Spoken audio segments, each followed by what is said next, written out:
Live has been started. Good evening, everybody. Welcome to another sessions of Ispartakas. I am Aditya Raibarman, the editor of this platform. We were delighted by the presence of Mr. Vishwajit Ray, the senior journalist of Times of India, in our last session. The video of that session has already been uploaded to our Facebook pages and YouTube channel. So if anybody wishes to visit or revisit that session, make access through this platform. Today, for this particular session, we are overwhelmed by the presence of Dr. John Stevens. Dr. John Stevens is a research associate at School of Oriental and African Studies, University of London. His PhD in history is from University College, London. He teaches British Imperial History, Indian history, and Bengali language, and is a regular visitor to India and Bangladesh. His biography of the Bengali social and religious reformer, Keshav Chandra Sen, Keshav, Bengal's Forgotten Prophet, was published by Hearst and Oxford University Press in 2018. He is an accredited lecturer for the Art Society, delivering lectures worldwide on a variety of subjects relating to Indian culture and history. He was recently a guest on BBC Radio 4's In Our Time, discussing the poet and artist Rabindranath Tagore. So we are again inviting Professor John Stevens for accepting our invitations and our presence to here. To take the interview of Professor Stevens, just like the other days, today we have Professor Pradip Basu sir with us. Professor Basu had done his PhD from Center for Studies in Social Science, Calcutta. He taught for several years in Scottish Church College and recently retired from Presidency University, Kolkata. Except this, he authored, co-authored, and edited many books on Naxalite movement and post-colonial studies. Among them, some are Postmodernism, Marxism, and Postcolonialism, discussions of Naxalite movement, Naxalite politics, post-structuralist, post-colonial, and subaltern perspective, and etc. So, without further ado, may I request Professor Basu to start the interview with Professor Stevens. And sir, you can start. It is a great pleasure to meet Dr. John Stevens, who was my young friend and still is. And we know each other since long. When he came here for his PhD research, I came to know him and we were good friends. He is a very nice person, very nice fellow. Apart from his academic scholarship, I must mention his human qualities as well. And now, today we will start the discussion, the interview of Dr. John Stevens on Keshav Chandra Sen, his views on religion and politics.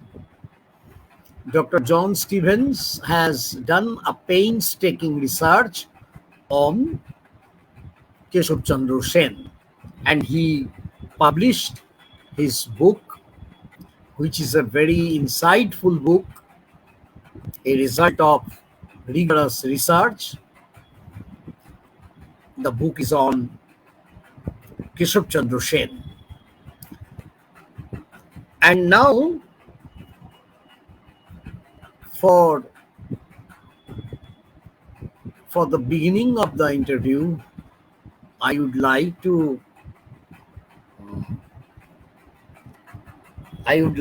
Dr. John Stevens to say a few words about the general broad political views of Keshav Chandra Sen. We know he was born in 1838 and he tried to incorporate certain Christian principles into Hinduism. Sometimes he inclined to Hinduism more. He became a member of Brahmo Samaj as well. He had differences with Devendranath Tagore. And he also gave birth to some controversy.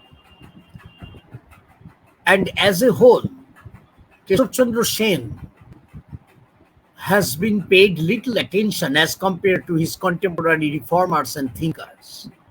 But we will come to this question at the last of our discussion. So, in the beginning, I want to know that many scholars described Keshav Chandra Sen as an apologist for British imperialism. Some scholars described him as a Hindu nationalist, and Dr. John would kindly throw some light on these controversial assessments. How would we see his broad political views, and how would we see and evaluate his views regarding the relationship between India and the British Empire? Please, John, start kindly. Okay, thank you. Can you hear me okay? Right. Yes. Yeah. Okay, good. Thank you very much. Thank you very much for inviting me. It's absolutely lovely to see you, albeit only virtually, but it is lovely to see you. So yes, I mean, it's striking, isn't it, that you can have one figure, Keshav Chandra Sen, who some scholars have and contemporaries have described as someone who was an apologist for British imperialism. And then you have others who'll describe him as being a Hindu nationalist. So these are entirely different characterizations of the same person. And I think that says quite a lot about Keshav. He's been a difficult person to fit into the kind of traditional narratives of Bengali history and of Indian nationalism. He doesn't fit in a lot of ways. And I think that is partly why he hasn't received the same amount of attention as other people. And it's also why he's continued to be quite a controversial figure among those people who do know about him. I think that one very important thing about Keshav's broad political view is that Keshav was, in many ways, he was a real optimist, and he sincerely believed that over time, the relationships between different parts of the world would lead to harmony, and they would lead to unity, and they would be productive. And he never lost that belief. And so in many, excuse me, in many respects, he had quite a positive view of the British Empire overall. But it was in a very specific way. He believed, and he never lost this belief, that the British had been sent by God to rule India. And even by the end of his life, he still held on to that belief, which by the end of his life was really quite an unfashionable belief to hold.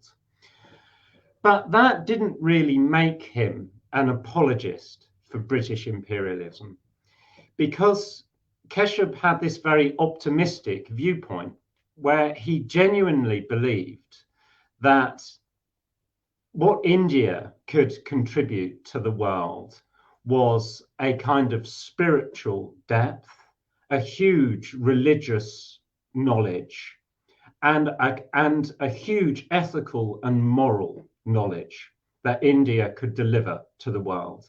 And he believed that, on the other hand, the British and the West, and he often conflated the two things. When he talked about the West, he was talking about Britain. And what he believed that Britain could bring was the more material side of things and the more organizational and practical and technological sides of things. Now, this can seem these days like quite a simplistic view and a very simplistic way of sort of dividing the world in half between East and West. But of course, in Keshav's era, that was quite a common way of looking at the world. So Keshav's at the broadest level, Keshe believed in progress, and he believed that the way that progress would happen would be through different parts of the world interacting with each other. And he saw the British Empire as an agent of that process, an agent that was driving that process. And so sometimes when I think about Keshe, I think about his broad political views as seeming as if they come from the 1830s rather than from the 1860s, 70s, and 80s. He has a lot more in common with thinkers, particularly British thinkers in the 1830s, who have who are really attached to this idea of global progress. So at the broad, obviously we can talk much more specifically than that, but at the broadest level, that's how I would characterize his politics. And in terms of religion, again, he thinks in quite a similar way. Keshe was very eclectic in his religious beliefs. He looked, of course, to the broad and various traditions of Hinduism. He, of course, was influenced by Brahmoism. He was the leader of the Brahmo Samaj. He was influenced by the ideas of Ramahan Roy. And he was also influenced by Christianity. And the way that Keshe mostly interacted with Christianity was through Unitarianism in Britain. And British Unitarianism was, of course, it was a very particular type of Christianity that many Christians in Britain wouldn't have seen Unitarians as actually being Christian. So Keshe's interaction with Christianity right from the start was always colored by this interaction with Unitarians. And the Unitarians' religious beliefs were quite similar to Keshe's own, which they believed that effectively that all religions everywhere in the world were all driving towards the same thing. And ultimately, as religions interacted with each other, they would lead to the same kinds of truths and to the same kinds of beliefs. So the kind of progress that Keshe optimistically hoped for and believed in politically, in terms of the interactions between different nations, he looked at religion in the same way. And again, the way in which he divided the world between East and West, with East meaning India and the West meaning Britain or even England, the way that he thought about religion was really, when it came down to it, quite similar to that. So at the broadest level, that's how I would characterize his religion and his politics.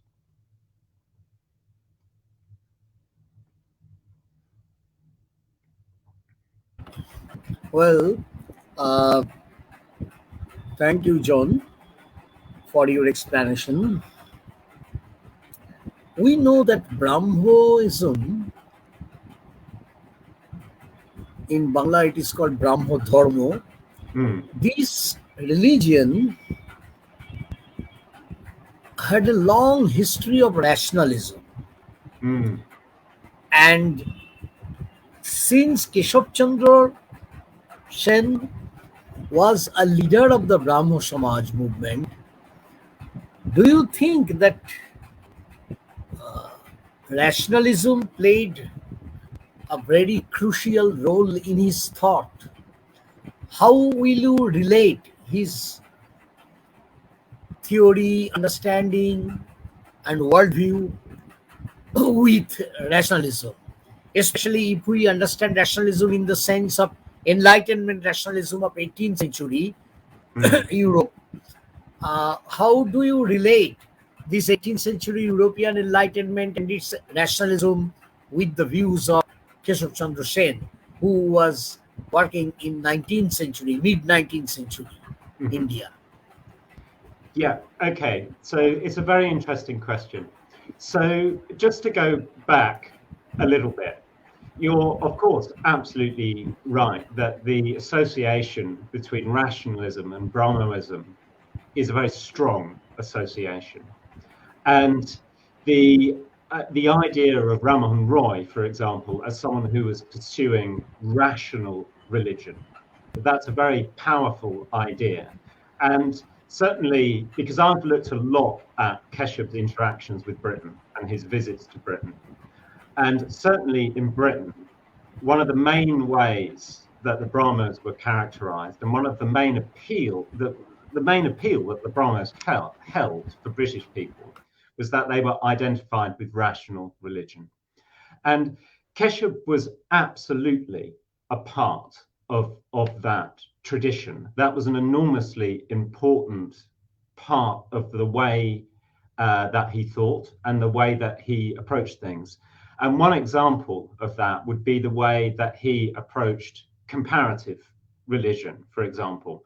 The way that he approached comparative religion was effectively the same as the British Unitarians, which is that they believed that if you compared all the different religions in the world and you compared them rationally, you would be able to find out what they had in common. And if you could find out what they had in common rationally, then you could discover what the truths are in religion overall. And that was one way in which Keshav pursued rational religion. On the other hand, though, I mentioned earlier that Keshav split the world in two, between the East and the West, meaning India and Britain. And he also split the world into epistemologically as well, in terms of ways of thinking. He very strongly identified India with what he called inspirational ways of thinking. Now, that's quite a difficult term to define, but I think what Keshav meant by it in the broadest sense was non-rational ways of thinking, ways of communicating with the divine, for example, that weren't a question of looking through scripture and trying to find out what different scriptures had in common, but were more to do with having religious experiences that could lead to insight. And Keshav identified that way of thinking very much with India and the East. And I think that and that dualism was always there with Keshav. Even in the 1860s, that dualism was there.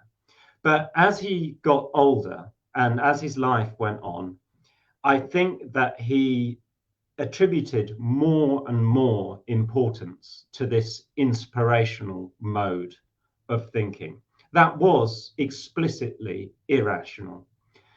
Part of that, I don't know if this stemmed from his contact with Ramakrishna, but it's certainly evident in the way in which Keshav popularized Ramakrishna.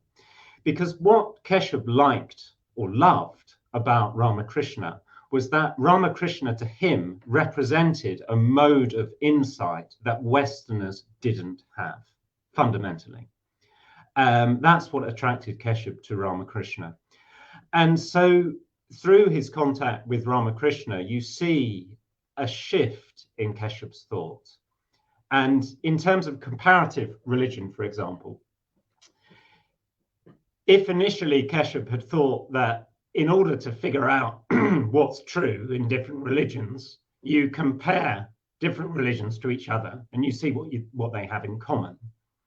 What Ramakrishna would say is that all religions are true.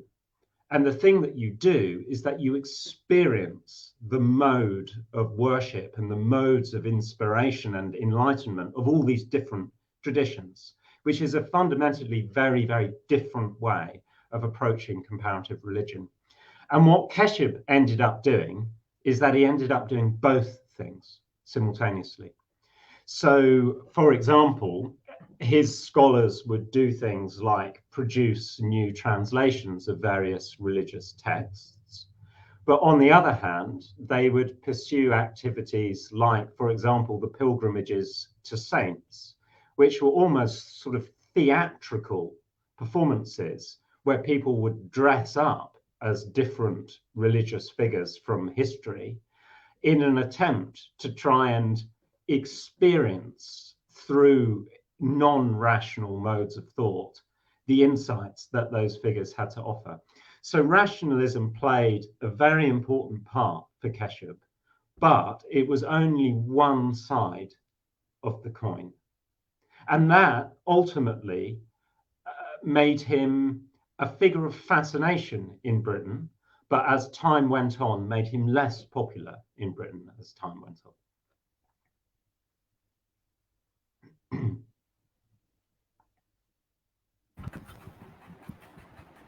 We know that in 1870s, Keshav Chandra Sen visited England, and in the studies made by Indian authors, we find little description about his visit, about how he was represented in the British media and in the British civil society of that time. Because there is little scope for the Indian authors to study this. How Keshav was accepted, how he was received in England. But it will be very interesting if we hear about this from you. You being a British researcher, it would have been very convenient for you to find out the research sources and come to a conclusion about the kind of reception he had made in British society. Yeah. So yes, Keshav visited Britain in 1870, and that's one of the main things that I devote quite a lot of space to that in my book. And what I did in terms of my research about Keshav, in terms of his British visit, what I tried to do was to read everything that was written about him in the British press or in letters or diaries of anyone who encountered him. I tried to read all of it. I don't know how comprehensively I managed it, but what really struck me was that he was a huge celebrity. He really was a really big celebrity in Britain. He got an enormous amount of press coverage. His lectures were extremely well attended. He became a very, very well-known public figure in Britain in 1870. Now, that didn't last, really. I mean, people were still aware of him. So there were lots of obituaries of him published in Britain, for example, when he died. But in 1870, he was extremely well-known in Britain. And when he went, the story of this that you tend to get in the contemporary sources written by Brahmas, largely in India, is that this visit was a huge triumph, effectively, and that he'd gone over to Britain. The British had absolutely loved him, and he had had an enormous amount of influence. And that's the only story that you really hear. And there is some truth to that. There's certainly some truth to that. His visit was in many respects a great success. In terms of publicity and publicity for the Brahmo Samaj, it was an enormous success. And he was a very popular figure. But if you dig beneath the surface of that a little bit, the reasons for that aren't entirely neutral. Let's put it that way. So the most common ways in which Keshav was represented in Britain was that people were very attracted by this idea of someone who was spreading rational religion. And the British believed that if you approached religion rationally, then the only conclusion that you could possibly come to was that the correct thing to do would be to become a Christian. That was the sort of common sense of the British. That must happen, surely. So people thought that, Keshav would spread Christianity in India. And if he wasn't doing it now, because of the rational approach he was taking, he would inevitably do it in the future. Now, of course, that didn't happen at all, but people thought that that would be the case. The other way in which he was most often represented, and I'm not sure the extent to which Keshav was really aware of this, and he certainly wouldn't have liked this, and that was that he was represented as being completely unlike other Indians. Now, of course, the British didn't have many means on which to make these comparisons. This was largely the product of prejudice, really. But the idea was that because Keshav had interacted so much with the British, because he had received the benefits of British education, that he had been transformed and that he was a kind of model of what Indians of the future should look like. And that all of the credit for that should go to the British Empire.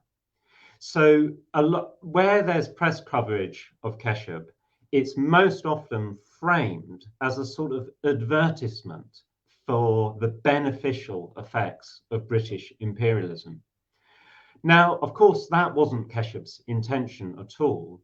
And in fact, Keshav used an enormous amount of his time in Britain to campaign for reforms in the British Empire. And he was extremely critical of the way that the British Empire was operating in India when he was in Britain.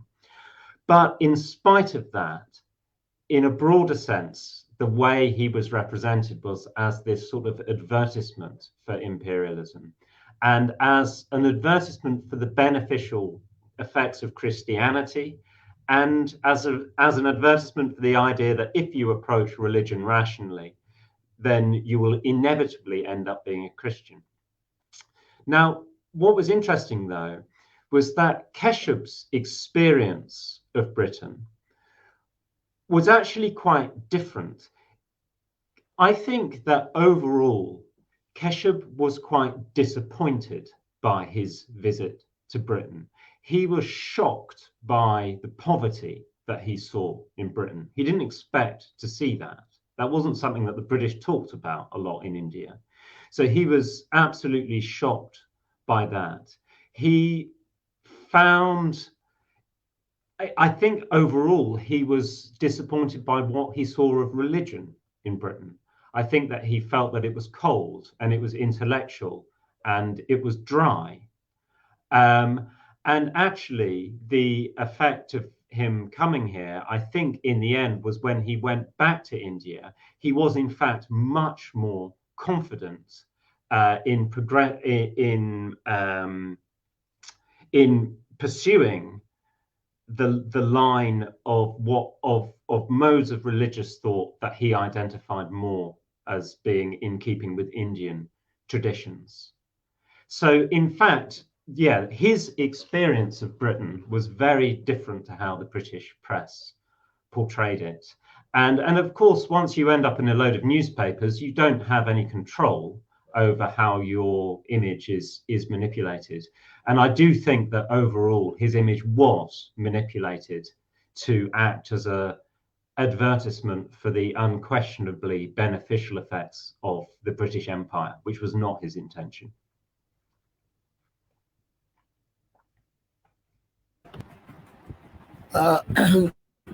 John, we know that Keshav got involved in a serious controversy when he agreed to marry his daughter to the royal family of Kuch Bihar. It cost him quite dearly. His good reputation was endangered, and a lot of his followers began to criticize him vehemently. But what will be a possible explanation for his agreeing to this marriage? And can we say that he was possibly not aware of the repercussions of this marriage? But that is quite unlikely. Mhm. He was intelligent enough to anticipate the repercussions.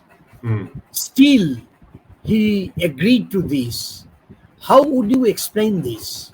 Mm. Mm.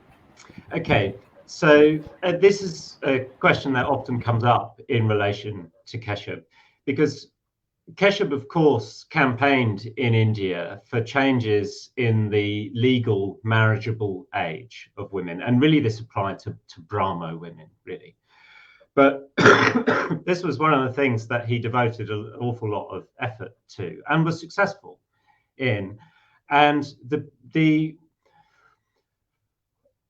of course, across the empire as a whole, from the point of view of people in Britain, one of the things that people in Britain were always interested in was the sort of regulation of sexuality, and particularly female sexuality in different parts of the empire. So things like how old a girl could be when she got married was viewed by the British as a kind of sign of how civilized a particular part of the world was. So these were very important questions. And a lot of Keshav's fame in Britain and continuing fame in Britain rested on the fact that he was seen as someone who was a champion of the rights of women. And this was demonstrated through him campaigning for these higher legal marriageable ages. So when he decided that he would agree to marry his daughter off when she was underage to the Maharaja of Cooch Behar, this caused enormous controversy. Now, of course, views varied, but the general view, I think, or the general worry amongst the Brahmos in India was that Keshav was doing this because he was overly westernized, he was overly close to the British, and he was sort of seeking some sort of fame or glory or personal benefit from this marriage. And a number of people in Britain, certainly among the religious communities in Britain, took that same view. Now, I actually think that that's an unfair view, and that isn't why Keshav agreed to the marriage at all. He initially, when he was approached, the purpose of this marriage was political. The reason the British wanted to do it is that they had good relations with Keshav, and they thought that if he was involved with this Maharaja in Cooch Behar, then the British would have better relations with that region, and they would be able to control that region more effectively. It was a political thing, and it was seen as valuable enough that the British could break their own laws in India in order to make that happen, because of course that's what they had to do. And in fact, amongst the broader British public were very much in favour of this marriage, because they thought that it would bring great benefit to Britain and that it could possibly spread Brahmoism into Cooch Behar as well, which was seen as a good thing as well. Now, Keshav, in fact, really initially tried to stop the marriage from happening. He tried to put the British off, and he put a lot of effort into trying to put the British off, but they wouldn't be put off. And in the end, what it really came down to was that Keshav ultimately believed that the British had been sent by God to rule India. That was the fundamental thing. And so to some extent, he believed that the British could kind of do no wrong in a certain sense. And he thought that this opportunity of this marriage, that this was something that was indicative of some kind of divine intervention. And he was well aware that this would be enormously damaging to his reputation. And what he felt in the end was that he would have to sacrifice his personal position and his private standing, he would have to sacrifice that in the public interest. And the ultimate justification of the public interest would come from this strong sense that he had that this was that this was a product ultimately of divine intervention. And that's why he went ahead with it. And in fact, we know that is how Keshup approached it, because although he didn't defend himself publicly following the marriage, he did write to people in Britain. And in the letters he wrote to a number of British women, this is exactly what he says, that the marriage was a sacrifice for him, and that he sacrificed his reputation in the public interest. So that I think that is why he did it. And ultimately it destroyed his reputation, and it destroyed his reputation in India and in Britain as well.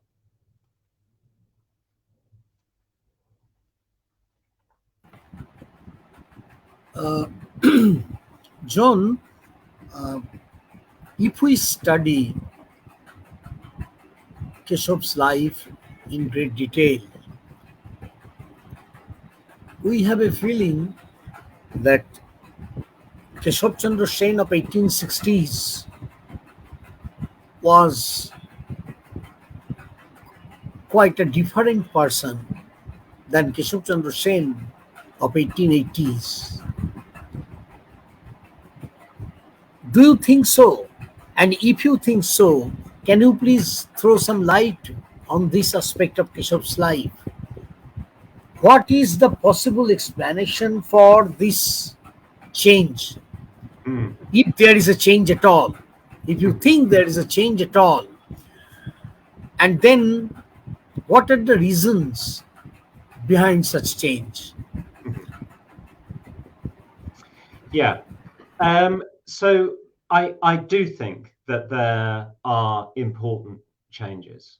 And I think overall what happens is that with this dualistic way that Keshup sees the world, which many people of his era saw the world in a kind of dualistic way, split between East and West, spirituality, materiality, inspiration, religion, inspiration, rationality, these sorts of dichotomies, which is certainly how Keshup looked at the world. I think as his life went on, he gave more and more emphasis to the qualities that he associated with the East and with India. And I think that he became increasingly disillusioned with a number of aspects of Britain. He became disillusioned with British rule in India. He became disillusioned with British attitudes and approaches to religion as his life went on. And I think that was hastened by his visit to Britain, which I think ultimately for him was kind of a disappointment, in fact. So I think that was one big change. Now, something that's been written a lot about Keshup is that, you see this in lots of books on him, is that this Kuch Behar marriage happens, that his reputation is hugely damaged as a result of this, and that as a consequence of this, he has kind of a nervous breakdown and his views radically change. Now, I think that's really problematic. For one thing, I think that attributing a nervous breakdown to someone who lives hundreds of years ago, and you're only doing that through historical sources, I don't really see how that can, in fact, be done for a starting point. And what does it even mean to say that anyway? So that's the first thing. And the second thing is that I think you can see changes in his views before this marriage happens. But there's no doubt, because his reputation is so damaged, it gives him a new kind of freedom to pursue ideas that are more unusual and more eccentric in many ways than the ones he was expressing before, and it gives him a sort of license to do that. And of course, the culmination of that is the Church of the New Dispensation, and where he announces himself as being the prophet of this new world religion. And this doesn't go down well in Britain. The British don't like this at all. They see that Keshub is sort of wildly backtracking into superstition. That's how the British view this. But in fact, there was always this line of thought in Keshub that the importance of inspiration, the importance of new modes of religious practice that were non-rational. And he incorporated this more and more into his life and into the ways in which he conducted religious ceremonies. Theatrical performances became much more important. Dancing became much more important. All of these kinds of things. And the importance of rational religion was enormously diminished in the later parts of his life. But I don't really subscribe to the idea that this was the result of some kind of sort of mental collapse. I mean, he was undoubtedly he was under a huge amount of stress, but these ideas had been there before. Interestingly, the thing that he never loses faith in, he never loses faith in progress, and he never loses faith that the British have been sent by God to rule India. And in fact, in the later parts of his life, this belief of the sort of divine force behind the British Empire, this really stands out as being a real anomaly in Keshub's thought, because he's really very critical of the British by this point. He's increasingly critical not just of British rule, but of British culture. So it's interesting that he can never lose this idea that there is a sort of divine power behind the British Empire. So he always holds on to that. And the feeling that I had when I researched in great detail the sort of final years of Keshub's life was that he was clinging on to an idea that other people had abandoned. People in India had abandoned, well, not everyone in India, but a growing number of people in India by the 1880s had abandoned the idea that the British were going to sort of encourage more and more progress in India. People were really starting to think that the British were going to have to leave ultimately, and that there was a different way forward. And I think that Keshub's community becomes smaller and smaller and smaller as he gets older. And in my book, the argument that I make is that he ends up performing a sort of ideal of religious and political unity. And it's an ideal that doesn't exist in reality in the 1880s. And so he can only perform it on this very, very small scale in this very, very small community. And I think that was a big change from what he was like in the 1860s when he was going out on missionary tours, for example. By the end of his life, Keshub didn't really have much interest in converting people, which of course he'd done in the 1860s. He was incredibly good at that.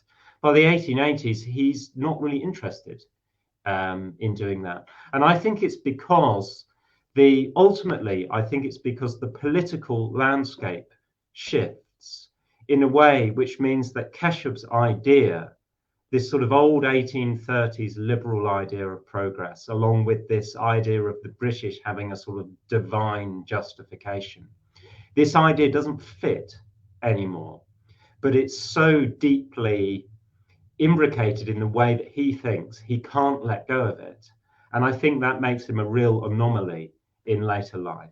So I'd say that's the biggest change in him, is that everything becomes more focused inwards than it does outwards, much more focused towards what he identifies with Eastern modes of thought and spirituality, much less interest in what's coming from the West, which he was very interested in initially. And I think ultimately that is a result of the changing political circumstance in India by that point, which his belief system wouldn't adjust to that, which is understandable.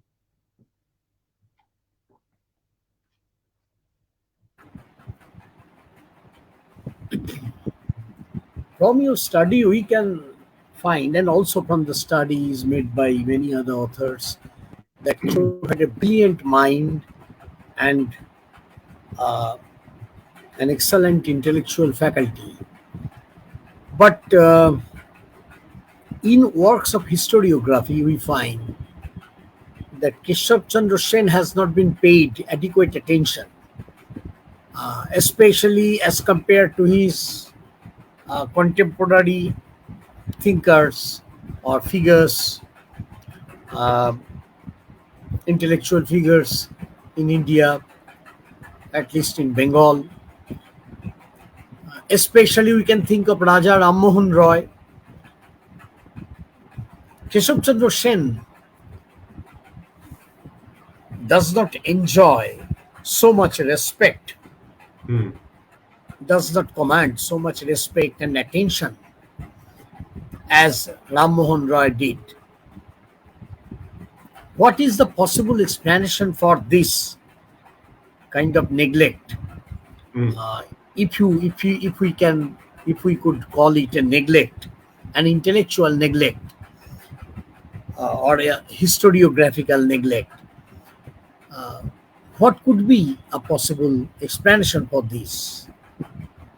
Yeah. Yeah, that's a very interesting question, and I certainly think that is the case. I think he really is a neglected figure. And I mean, when I started looking at Keshav Chandra Sen initially, I was very, very surprised that there wasn't really a modern English language biography of him.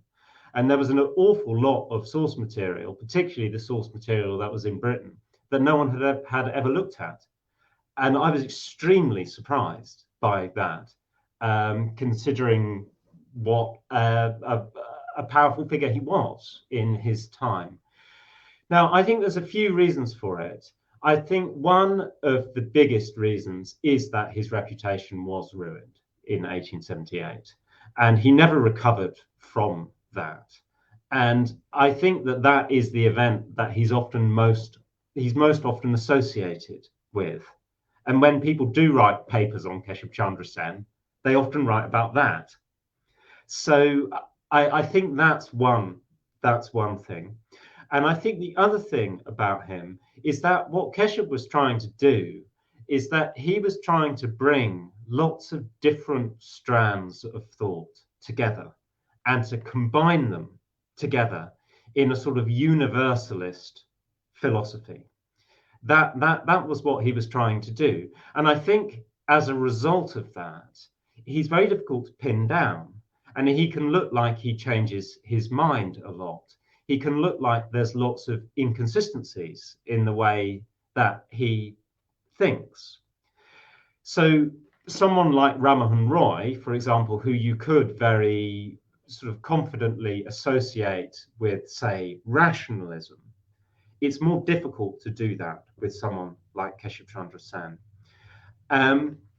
I think that Keshav's influence, a lot of Keshav's, the importance of Keshav was how he influenced the people who came after him. And I think his influence there is really, really profound, because Keshav was, after all, the person who popularized Ramakrishna, not just in India, but internationally. That was, to some extent, that whole what's the word? That whole enterprise was Keshav's creation initially, and of course that had an enormous impact, and he isn't often credited with that, really. So that's one thing. I think the other way in which he was important was in the ways he influenced figures like Vivekananda. Because you see Vivekananda go to the West, of course, and the kinds of speeches that he makes in terms of, I mean, I'm going to paraphrase him completely wrong now, so forgive me, but the kinds of speeches are these ideas about how India will sit at the feet of the West to learn about certain things, which in Vivekananda's estimation are often things that aren't actually that important. But then the West will sit at the feet of India to learn about all the things that are actually important. It's effectively what he's, that's a terrible caricature, but it's kind of what he's saying. And a lot of these speeches directly come from Keshup. They directly quote Keshup, they directly paraphrase Keshup. And so, and in that way, you can see why some people have characterized Keshup Chandra Sen as kind of a early nationalist figure, an early kind of Hindu nationalist figure, because he does make those kinds of arguments. But Keshup always makes them with the caveat that the British were sent by God to rule India, which, when you look at it through modern eyes, that doesn't make any sense. It's kind of contradictory. But in the world he lived in, it did make sense. And then I think the third person that there's undoubtedly an influence there is with Tagore, because Tagore is someone who, like Keshup, has this very open kind of worldview where it's a kind of it's a universalist worldview where different parts of the world will interact with and learn from each other. It's a very optimistic way of looking at the world in many respects. And you can see when Rabindranath comes to England, he makes speeches that in many ways are very similar to what Keshup had said when he was in England in 1870. But the difference is that Rabindranath is making the argument that the British shouldn't stay in India. So he appears to be far more consistent.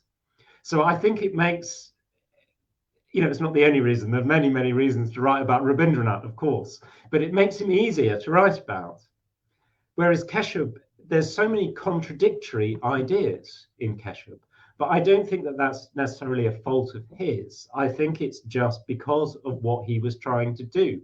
He was trying to bring together lots of different strands of thought that actually don't fit together. Ultimately, they don't fit together. But yeah, I think Ramakrishna, Vivekananda, Rabindranath Tagore, I think there is certainly there are strong links there with Keshup Chandra Sen, and I think if he was an easier figure to pigeonhole, then he would be a much bigger figure in Bengali historiography. But his life is so full of contradictions, and that's personally why I find him so fascinating, because the world he lives in is so full of contradictions. So he appears to me to be very kind of honest in that respect. But yes, he doesn't get the amount of attention that he could. Yeah.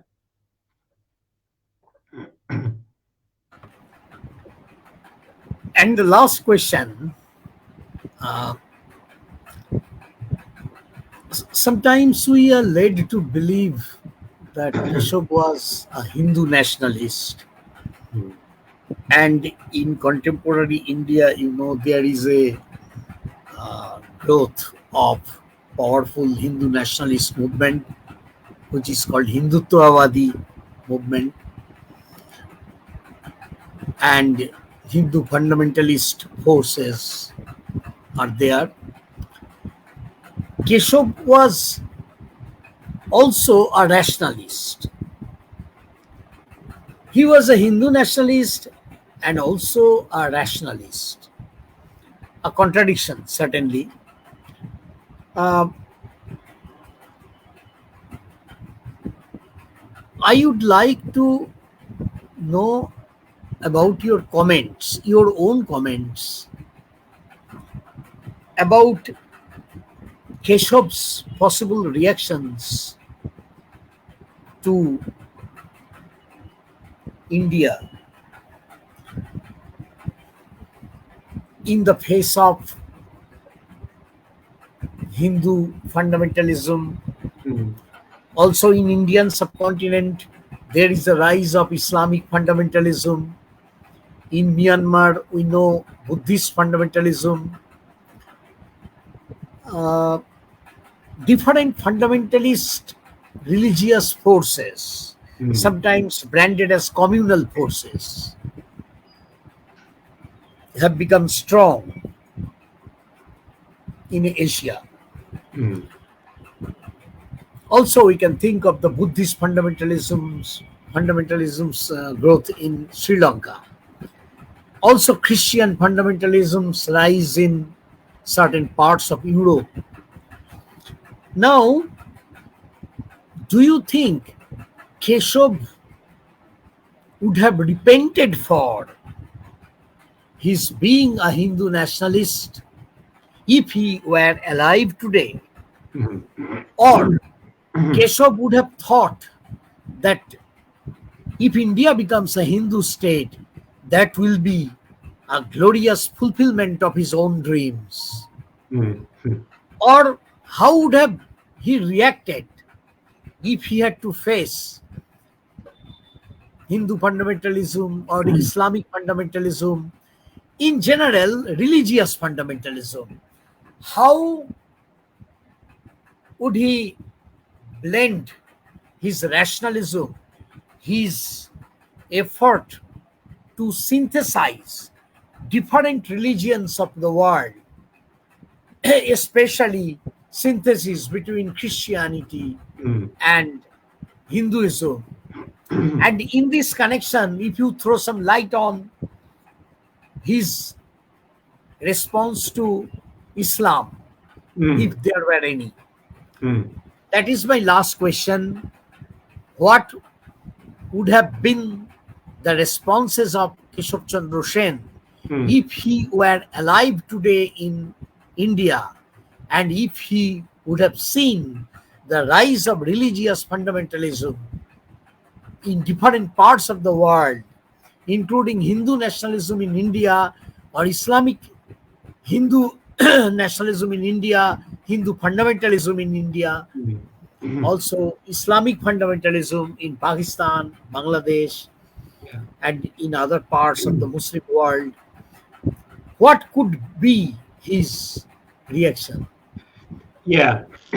Okay. So what I would say is that Keshav has been characterized in certain studies and by certain scholars as being a Hindu nationalist. I don't think that's actually correct. I don't think that I think it's way too simplistic to characterize Keshav as being a Hindu nationalist.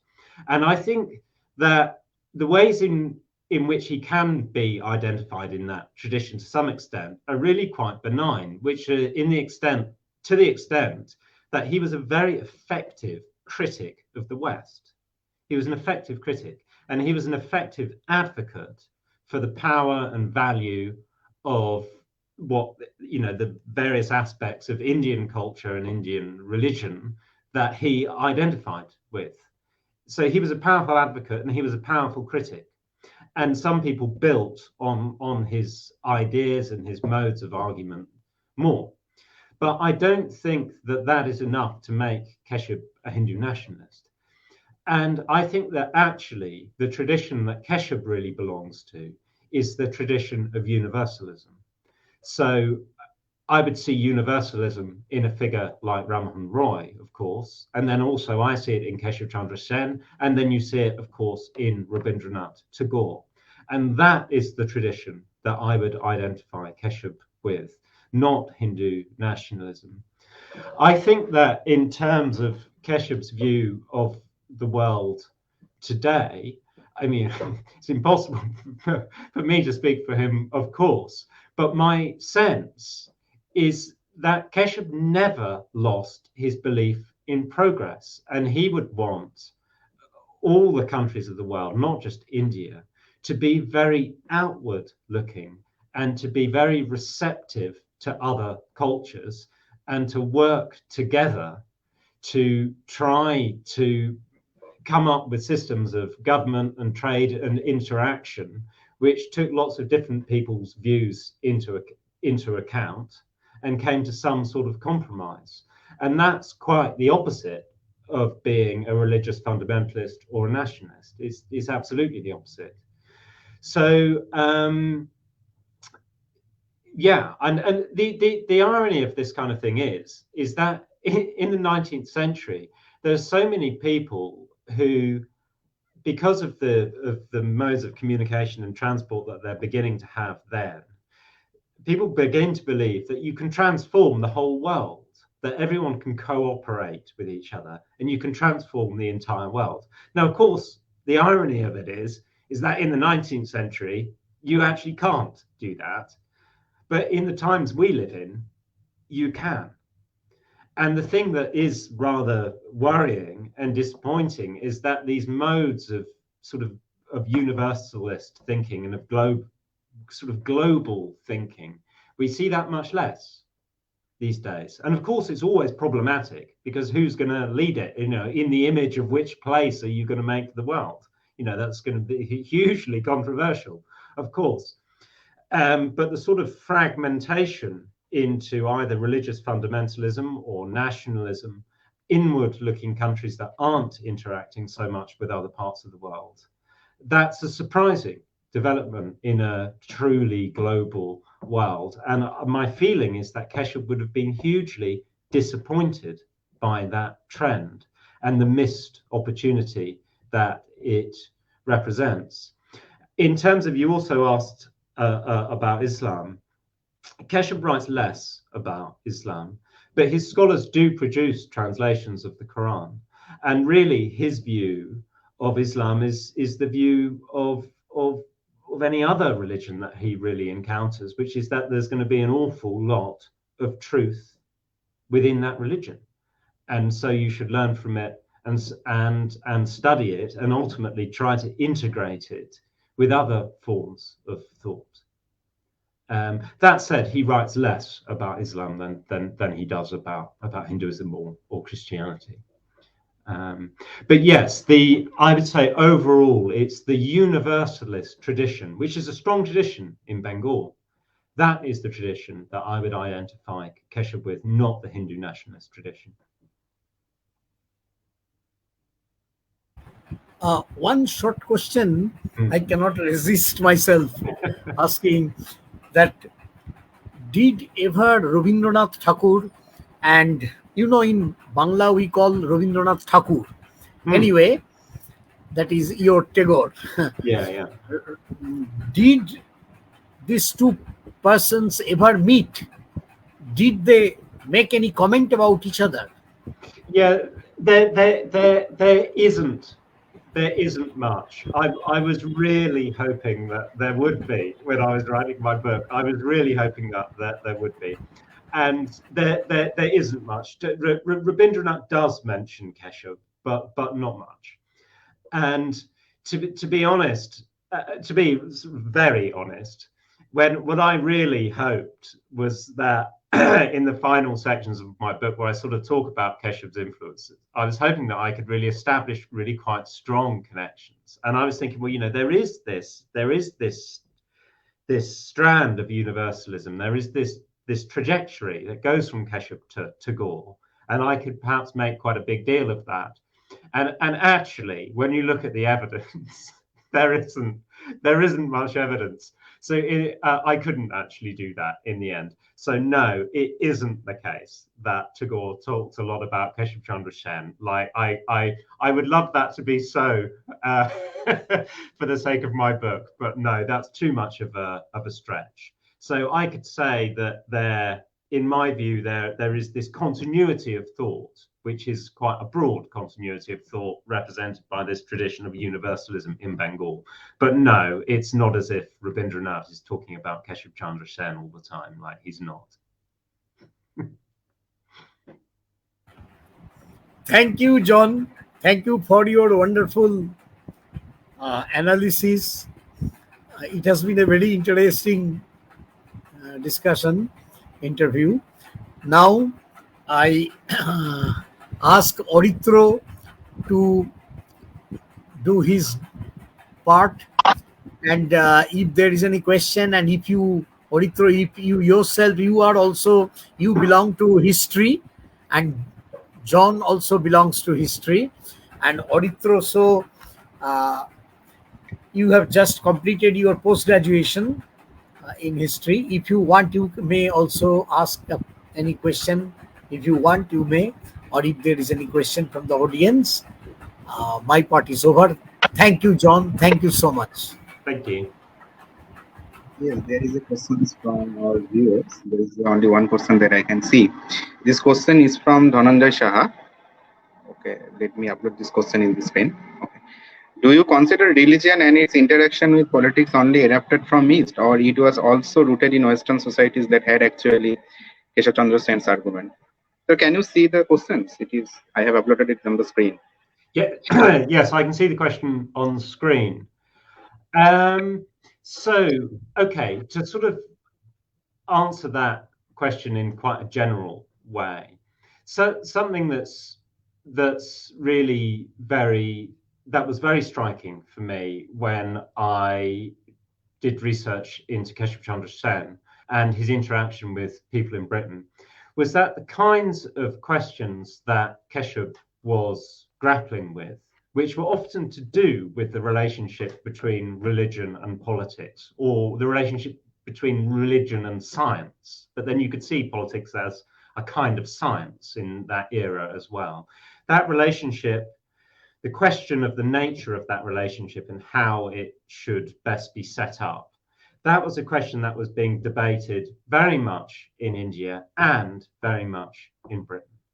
And the British Unitarians and the kinds of conversations that they're having about politics and society and religion are very, very similar to the kinds of conversations that the Brahmos are having. The thing that it's really difficult to tell, the Brahmos and the Unitarians were in contact since the 1820s, if not before. The thing that's difficult to tell is, were they talking about the same things because they were in contact with each other? Or did they maintain contact with each other because they had mutual interests and they were talking about the same things? Now that's always hard to answer from historical sources. You often can't ultimately really tell. But I mean, to answer your question, is this something that's only rooted in the East, in India? No. These are issues and debates that are happening absolutely in Britain as well. And the proper relationship between science and the ways in which politics, science, and religion fit together, this is something that's being debated in Britain absolutely at this time. Because in the 1870s, this is just after Darwin's great works.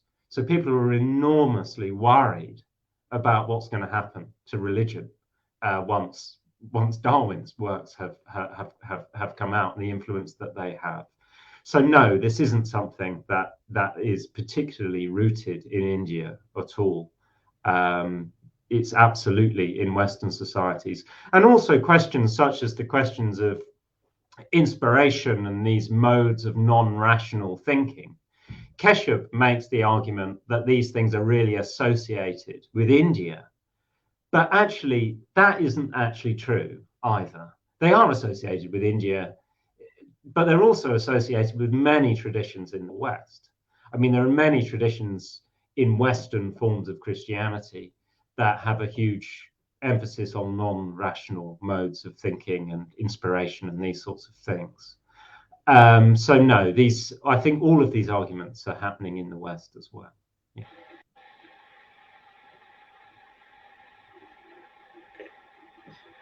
So, sir, one question is peeping in my mind, but apart from this his religious and politics, views on religious and politics, my questions on about his Coach Behar scandal. That is a big, great topic at that time. For what the Brahmo Samaj has been divided, Keshav Chandra Sen's group and Sadharan Brahmo Samaj, that led by the Larupanath Thakur and the Shivnath Shastri group. So my question is just like that. It's a very simplistic question. That is, I have got this information from Shivnath Shastri's autobiography when I was going through with it. That when they had a conflictions, I mean to say Keshav Chandra Sen's, Dwarkanath Thakur and Shivnath Shastri with Devendranath Tagore, and for what the Adi Brahmo Samaj has been divided in two parts, the Adi Brahmo Samaj and the New Brahmo Samaj. And that time they took the oath that they would not. There was many criteria on the oath, and one oath that they took that they would not give the marry of the daughter who is below 15 or below 16, just like that. But Keshav Chandra Sen did, did the same thing with his own daughter. So I asked one of my professors that was why he just mourned over himself.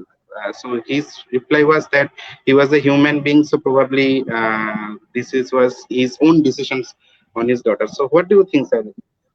It was from the humanitarian ground. This was a rationalistic thing that Keshav Chandra possessed, or it is only that he was a human being, or that Professor Basu has asked that he was some apologistic of British, or there was any connections with the British. For that reasons, he already led to the elite class sections of the society, or just Yeah. like.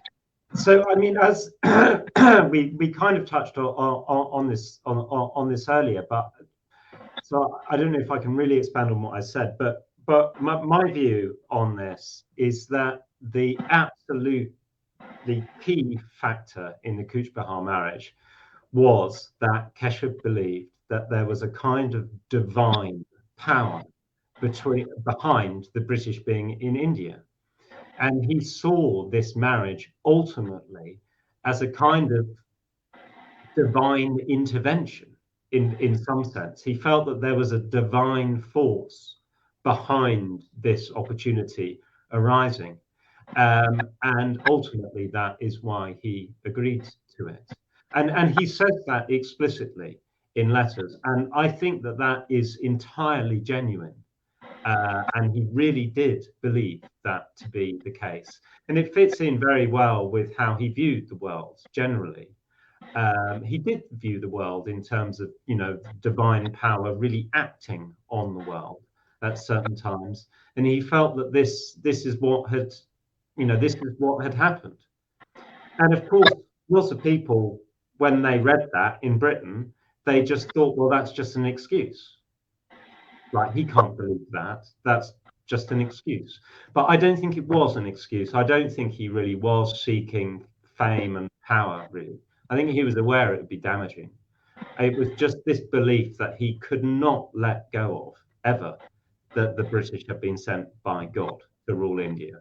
And if this opportunity of marriage came up, this was some kind of divine intervention. I think that's why he agreed. Thank you, sir. Okay. So we have come to the end of our session. So we are incredibly thankful to Dr. Stevens and Professor Basu for this enumerating interview, which raised several important as well as key issues, points setting up extensively to the existing body of knowledge. The talk will in a way further lay greater emphasis upon the reading and understanding of so-called untouched part of Indian history, that Keshav Chandra Sen and his views on religion and politics, as well as will be an asset to budding scholars and students of the field. The several intricate as well as critical junctures in today's talk, will also help a vast section of the keen yet non-academic audience to learn and extend their knowledge about the same due to the very lucid nature of their presentations. Once again, on behalf of Spartacus, we thank Dr. Stevens and Professor Basu uh, for this enriching interview series, and particularly Professor Stevens, especially Professor Stevens, for accepting our invitation and for making this evening ever memorable. So thank you very much. And the video of these sessions will be uploaded in our Facebook page and YouTube channel in soon. So thanks. And the next sessions will be declared through our Facebook page within very short days. This session will be uploaded within 2-3 days, huh? in YouTube. And I will inform you, John. I will inform you. Thank you very much for being here. Thank you very much for having me. Thank you. Thank you.